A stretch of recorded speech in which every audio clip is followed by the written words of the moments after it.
This administration will work for the benefit of all Ghanaians and not just a few. We're not just going to build roads and schools, we're going to build a better future for our children, the next generation and all posterity.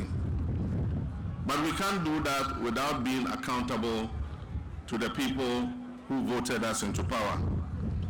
And so we're going to implement a very strict system of accountability. And as I said, we will come out with a code of conduct for persons who occupy positions of trust. We are not going to pursue only members of the past regime to account to the people of Ghana. We're going to pursue our own people to make sure that they are held accountable to the people of Ghana.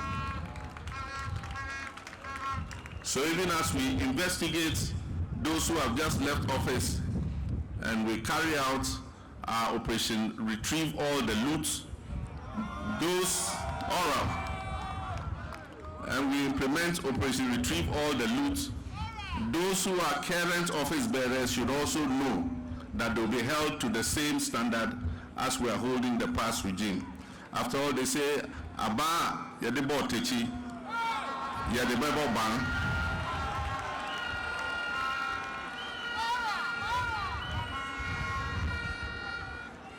Next week, the oral committee that I set up is going to present its report to me, and I'll refer it to the investigative organizations to start their investigations against people who have misappropriated the resources of this nation. I've asked the Minister of Trade and Agribusiness and Industry to provide me with a status update of the Commander Sugar Factory.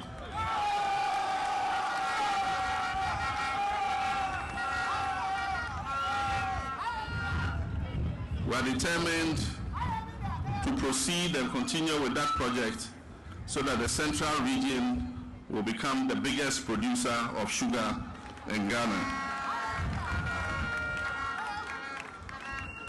We'll also work closely to upgrade the facilities at the Cape Coast Hospital so that it can indeed be a real teaching hospital for the University of Cape Coast Medical School.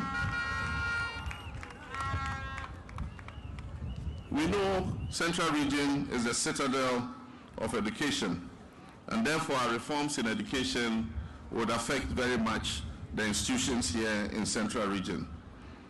Already we've set up the National Education Review Planning Committee that is going to take a look at our whole educational system from the basic level through the secondary to the tertiary, so that we can get quality outcomes for the investments that we're putting into our education. We want our children to be trained for the modern world, to be trained for modern jobs, and to come out with the skills that make them integrate into the world of work.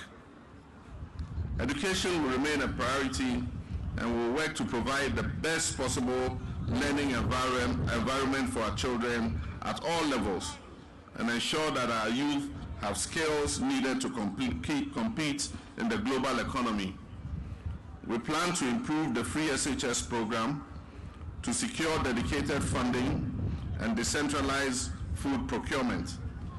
Additionally, we'll introduce a no academic fees policy, offering financial aid to continuing students, and expand infrastructure for tertiary institutions.